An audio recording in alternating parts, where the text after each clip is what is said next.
আলহামদুলিল্লাহ রবিল আলমিন ওয়াসসালাতু ওয়াসসালামু আলা রাসূলিহিল কারীম ওয়া আলা আলিহি ওয়া সাহবিহি ওয়া আহলি বাইতি আজমাইন। বাংলাদেশ জামাত ইসলামের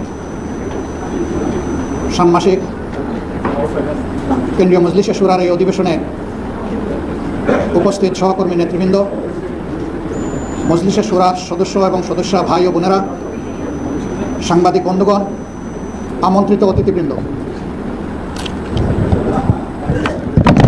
আল্লাহ তাবারক ওয়া তাআলার গণিত শুকরিয়া আদায় করছি যে আল্লাহ রাব্বুল আলামিন আজকের এই অধিবেশনে আমাদেরকে মিলিত হওয়ার তৌফিক এনায়েত করেছেন। আলহামদুলিল্লাহ।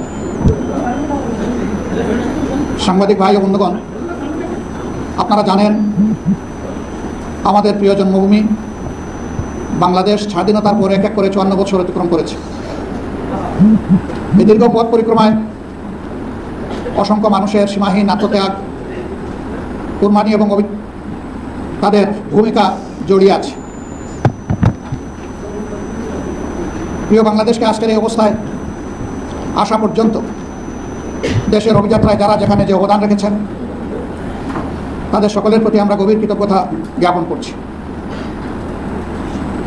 71-এর মুক্তিযুদ্ধ থেকে শুরু করে 24-এর গণ অভ্যুত্থান পর্যন্ত এই দীর্ঘ পথ পরিক্রমায় বাংলাদেশের অনেক কিছু অর্জন করার ছিল, হয়তোবা তার কিছু অর্জিত হয়েছে, কিন্তু একটি স্বাধীন দেশের নাগরিক হিসেবে জনগণের যে প্রত্যাশা ছিল সেই প্রত্যাশার মূল জায়গাগুলোই আজকে অপূরণ থেকে গিয়েছে। প্রিয় দেশের বুকে আইনের শাসন প্রতিষ্ঠিত হয়নি, নাগরিকদের মানবাধিকার নিশ্চিত হয়নি, দেশের স্বাধীনতা এবং সার্বভৌমত্বকে যারা দেশ শাসন করেছেন তারা সেইভাবে হেফাজত করতে পারেননি। দফায় দফায় বিরোধী দল এবং মতকে দমন করতে গিয়ে সেখানে মানুষের সমস্ত অধিকারকে লঙ্ঘন করা হয়েছে, দমন করা হয়েছে অত্যন্ত নির্মম কায়দায়। স্বাধীন একটি দেশে 24-এ যা ঘটেছে তার সাক্ষী বাংলাদেশের আপামর জনগণ সহ গোটা বিশ্ববাসী। এর আগে যারা ক্ষমতায় ছিলেন তারা টানা 15 বছর এই দেশকে দুঃশাসন উপহার দিয়েছিলেন। পুরোটা সময় জুড়ে মানুষ দুঃস্বপ্নের মধ্যে বসবাস করেছে। হাজারো জীবনের বিনিময়ে অসংখ্য মানুষের পঙ্গুত্ব বরণ করা, জেল এবং জুলুমের স্টিম রুলার এই জাতির উপর চাপিয়ে দেওয়া হয়েছিল। জাতির বিচক্ষণ গর্বিত নেতৃবৃন্দকে প্রতিহিংসার বশবর্তী হয়ে কাউকে বিচারিকভাবে হত্যা করা হয়েছে, আবার কাউকে বিনা বিচারে হত্যা করা হয়েছে। গুমের সংস্কৃতিতে নতুন করে বাংলাদেশে আয়নাগরের দুষ্ট সংস্কৃতি সংযোজন করা হয়েছে। জায়গায় জায়গায় আয়নাগর ছিল, এ বাস্তবতা আজকে কেউ অস্বীকার করে না। ইতিমধ্যে জাতিসংঘের ফ্যাক্ট ফাইন্ডিং কমিটি এবং মানবাধিকার কমিশন তারা জুলাই এবং আগস্টে ঘটে যাওয়া ঘটনাবলীর ব্যাপারে একটা রিপোর্ট পেশ করেছে। এই রিপোর্টে বিগত সরকারকে স্পষ্টভাবে দায়ী করা হয়েছে। প্রিয় দেশবাসী, সাংবাদিক বন্ধুদের মাধ্যমে আমরা আপনাদেরকে জানাতে চাই যে আমরা সকলেই বর্তমানে একটা বিশেষ অবস্থায়, জাতির একটি গুরুত্বপূর্ণ বাঁকে আমরা অবস্থান করছি। এই বাঁকটি সফলভাবে আমাদেরকে অতিক্রম করতে হবে ইনশাআল্লাহ। বিশেষ করে গত কয়েকদিন ধরে দেশে ঘটে যাওয়া অনেকগুলা ঘটনা প্রিয় দেশবাসীকে এবং এই দেশের মানুষ যারা প্রবাসে আছেন সবাইকে বিচলিত করে তুলেছে। আমরা বিচলিত না হলেও এদিকে সতর্ক দৃষ্টি রাখছি। একটি দায়িত্বশীল সংগঠন হিসেবে এই পরিস্থিতিতে জামাত ইসলামী চুপ করে থাকতে পারে না। এই জন্য ইতিমধ্যেই আপনারা লক্ষ্য করেছেন বাংলাদেশ জামাত ইসলামী দ্রুততম সময়ের মধ্যে নির্বাহী পরিষদের সভায় মিলিত হয়েছে। আমরা দেশের চলমান পরিস্থিতি নিয়ে বিস্তারিত আলোচনা করেছি। আলোচনার পরে আমরা উপসংহারে উপনীত হয়েছি সংঘাত এবং কাদা ছোড়াছুড়ির মধ্য দিয়ে জাতিকে আর অনিশ্চয়তার দিকে ঠেলে দেওয়া কোনো অবস্থায় সমীচীন হবে না। এই সংস্কৃতির অবসান হওয়া উচিত। এর জন্য প্রয়োজন অর্থবহ ডায়ালগ। এই দায়িত্বটা মূলত বর্তমান সরকারকেই নিতে হবে এবং তাদেরকে এই ডায়ালগের ব্যবস্থা করে দিতে হবে। সমস্যা যত বড়ই হোক, আমরা এটা বিশ্বাস করি যে আলোচনার মধ্য দিয়ে সন্তোষজনক সমাধানে পৌঁছা সম্ভব। বাংলাদেশ জামাত ইসলামী তার নিজস্ব অবস্থান থেকে ইতিমধ্যে কতিপয় পদক্ষেপ গ্রহণ করেছে। প্রথমত, নির্বাহী পরিষদের বৈঠক থেকে আমরা অন্তর্বর্তীকালীন সরকারকে আহ্বান জানিয়েছি সর্বদলীয় বৈঠক আহ্বান করার জন্য। জাতীয় স্বার্থকে প্রাধান্য দিয়ে আমরা আশা করি সেই বৈঠকে ভালো কিছু বের হয়ে আসবে। অতীতেও আমরা লক্ষ্য করেছি এ ধরনের পরিস্থিতিতে দেশ এবং জনগণ যখন মুখোমুখি হয়েছে তখন ডায়ালগের এই উদ্যোগও সফল হয়েছে। আমরা আশাবাদী আলাপ আলোচনার মধ্য দিয়ে সকল সমস্যার সমাধান করা সম্ভব। সম্মানিত বন্ধুগণ, বাংলাদেশ জামাত ইসলামী রাজনীতি হচ্ছে দেশ এবং জনগণের কল্যাণে। সুতরাং আমরা দলীয় স্বার্থকে দেশের স্বার্থের, জনগণের স্বার্থের উপরে দেখি না। আমরা আমাদের দলীয় স্বার্থকে সাজাই জনগণের স্বার্থের আলো। জনগণের স্বার্থ এবং কল্যাণ যেখানে নিহিত রয়েছে সেই বিষয়টাকে প্রাধান্য দিয়েই আমাদের সকল পরিকল্পনা এবং কর্মসূচি রচিত এবং পরিচালিত হয়ে থাকে।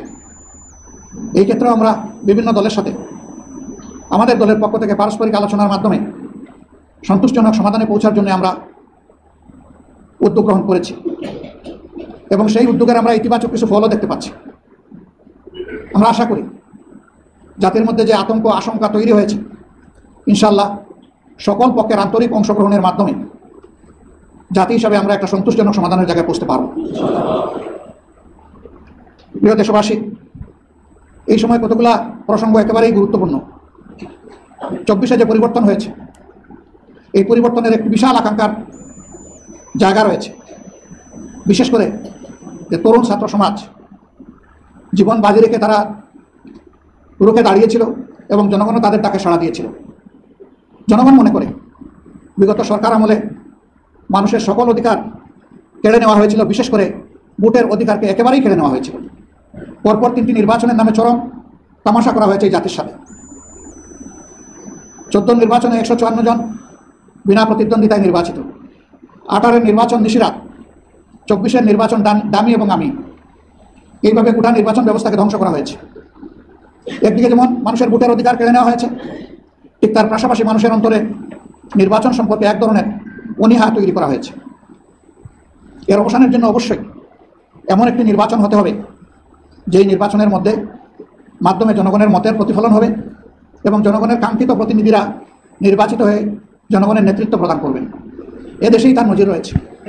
90-এর গণ আন্দোলনের পরে, গণ অভ্যুত্থানের পরে যে নির্বাচনটি অনুষ্ঠিত হয়েছিল, তখনও সংবিধানে কোনো প্রভিশন ছিল না এই ধরনের সরকারের, কিন্তু রাজনৈতিক দলগুলোর অক্ষমতার ভিত্তিতেই সরকার গঠিত হয়েছিল এবং সেই সরকার একটা অর্থবহ নির্বাচন উপহার দিয়েছিল। বাংলাদেশের ইতিহাসে এটাকেই বলা হয় সবচেয়ে সুন্দর নির্বাচন। এবারকার প্রত্যাশা আর অনেক বেশি, কারণ সেই নির্বাচনের আগে যে গণ আন্দোলন হয়েছে সেখানে এত জানমালের ত্যাগ কুরবানি জনগণকে পেশ করতে হয়নি। এবার জানমালের বিপুল সংখ্যক বা বিপুল পরিমাণ ত্যাগ কুরবানির মাধ্যমে এই অর্জন। সুতরাং নির্বাচন অবশ্যই হতে হবে সুষ্ঠু, নিরপেক্ষ, গ্রহণযোগ্য। এর জন্যে জামাত ইসলামী মূল থেকেই দাবি করেছিল একটি সুষ্ঠু নির্বাচনের জন্য 2টি রোডম্যাপ সরকারের কাছে আমরা প্রত্যাশা করেছিলাম, দাবি করেছিলাম। নির্বাচনকে অর্থবহ করার জন্য গুরুত্বপূর্ণ কিছু সংস্কার লাগবে। আমরা বলেছিলাম যে সংস্কারের একটা রোডম্যাপ দেওয়া হোক, যে এই মাসের ভিতরে সংস্কার সম্পন্ন হবে, এরপরেই নির্বাচনের একটা রোডম্যাপ তার পাশাপাশি দেওয়া হোক, তাহলে জনগণের স্বস্তি এবং আস্থা তৈরি হবে। কিন্তু এখন পর্যন্ত 2টি রোডম্যাপের কোনোটাই জনগণের সামনে আসেনি। এখান থেকেও কিছু সন্দেহ সংশয় জন্ম নিয়েছে। আমরা এখনও সরকারকে অনুরোধ করব যে 2টি রোডম্যাপ যথাসম্ভব শীঘ্র এটাকে জনসম্মুখে প্রকাশ করা হোক, তাহলে জনগণের আস্থা ফিরে আসবে। আমরা এবং এদেশের জনগণ যেন তেন কোনো নির্বাচন আমরা চাই না। নির্বাচনের মধ্য দিয়ে আবার যদি নির্বাচনী ব্যবস্থা নিহত হয়, তাহলে ওরকম একটা নির্বাচন অবশ্যই জনগণ কবুল করবে না, প্রত্যাখ্যান করবে। এই জন্য সুষ্ঠু নির্বাচনের স্বার্থেই এই 2টি রোডম্যাপ অপরিহার্য হয়ে পড়েছে। তারপরে আমাদের দাবি ছিল, যারা গত 15.5 বছর ধরে এই দেশে মানুষকে গুম করেছেন, জনগণের সম্পদ লুণ্ঠন করেছেন, তাদের বিচারের প্রক্রিয়াটা দৃশ্যমান হতে হবে।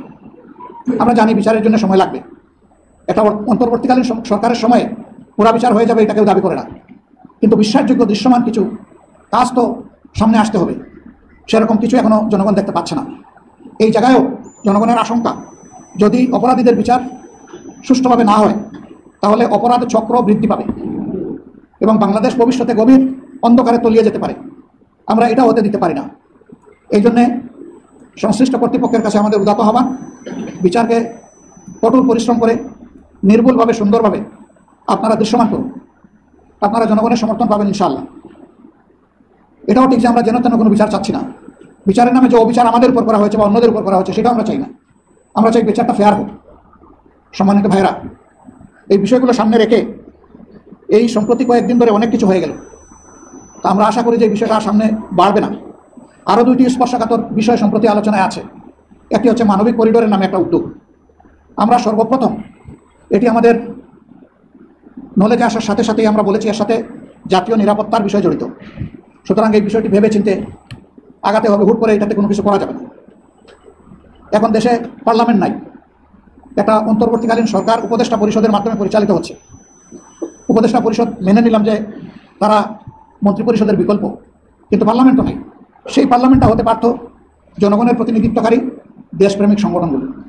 সরকার তাদের সাথে এই ব্যাপারে লোকে বসা উচিত এবং সকল পক্ষের সাথে না বসে এই ধরনের কোনো উদ্যোগ নেওয়া দেশের জন্য কল্যাণকর হবে না।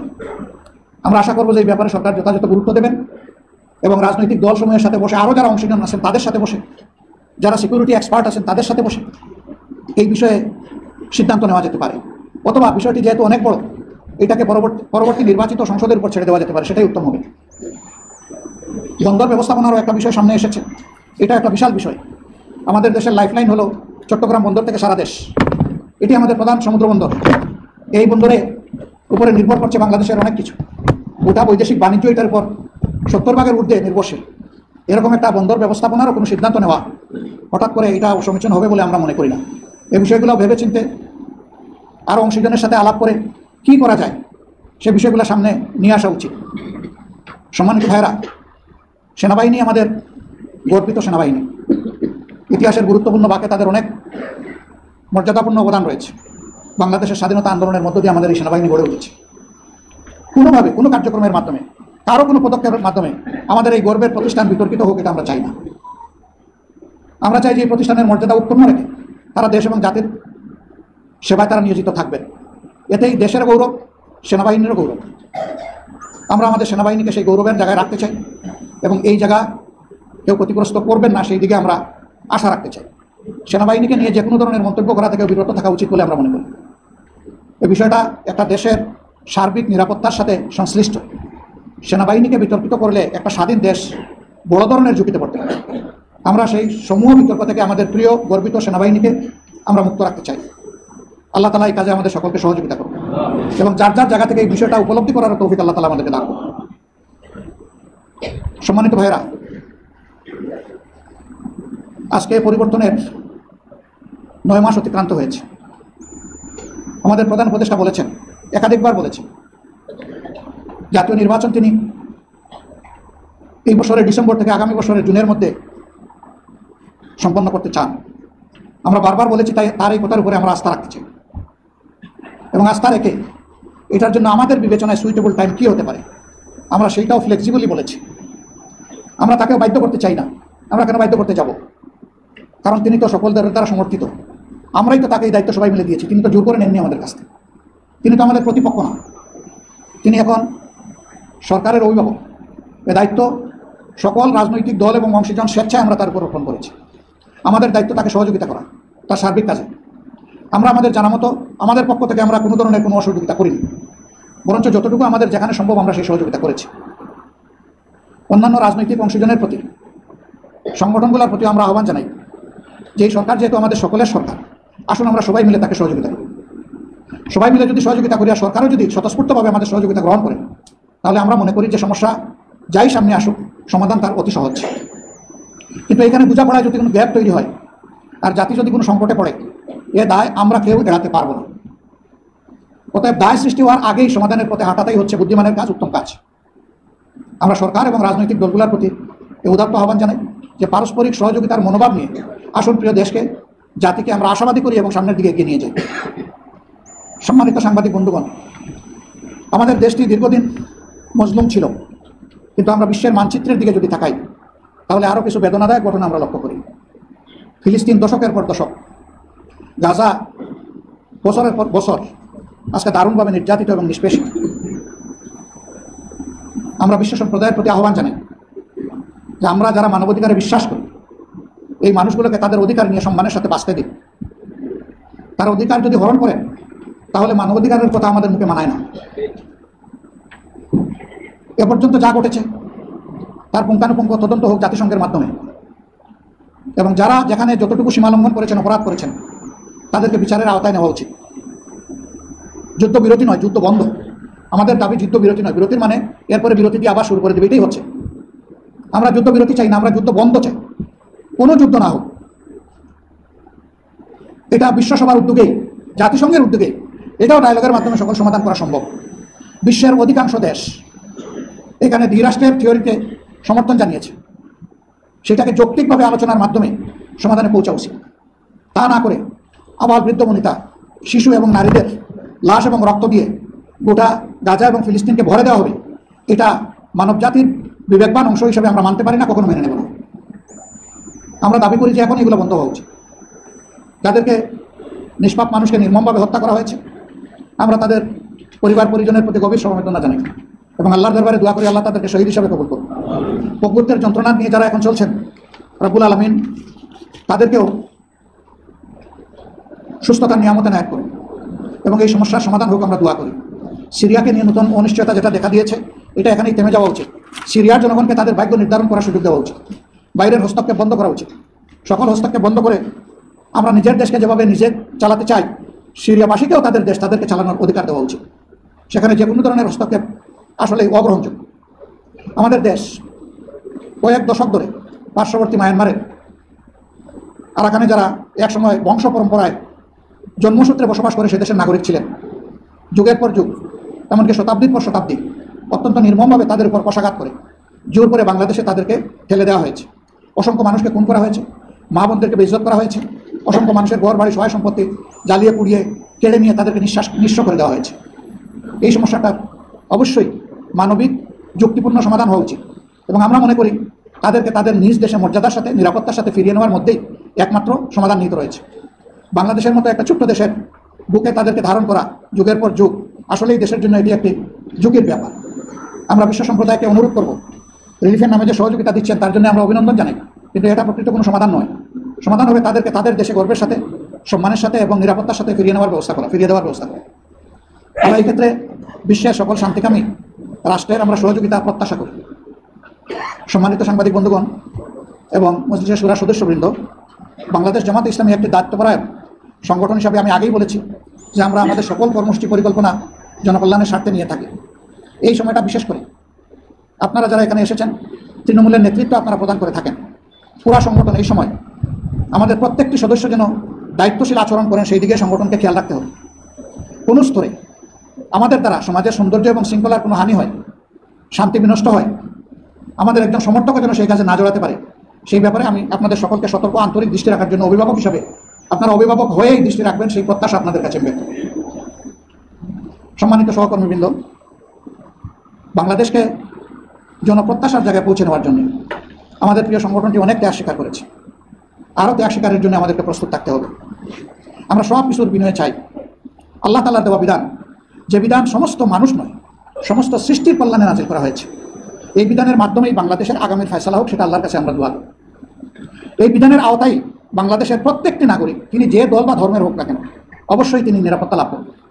জীবনের নিরাপত্তা, ইজ্জতের নিরাপত্তা, সম্পদের নিরাপত্তা, তার পাশাপাশি সকল মানবিক এবং নাগরিক অধিকার নিয়ে মর্যাদার সাথে এদেশে বসবাস করার অধিকার কেবল আল্লাহ তাআলার বিধানই মানুষকে নিশ্চিত করতে পারে। এই জন্যই আমাদের লড়াই, আমাদের সংগ্রাম, আমাদের চেষ্টা প্রচেষ্টা। আমরা শান্তিপূর্ণভাবে সমাজের এই রূপান্তর চাই। এই জন্যে দেশপ্রেমিক সকল শক্তির কাছে, ব্যক্তির কাছে আমাদের আকুল আবেদন, এই প্রক্রিয়ায় তারা যেন এগিয়ে এসে আমাদেরকে সহায়তা করে একটি দুর্নীতিমুক্ত মানবিক কল্যাণ রাষ্ট্র গড়ার কাজে তারাও যেন গর্বিত অংশীদার হয়।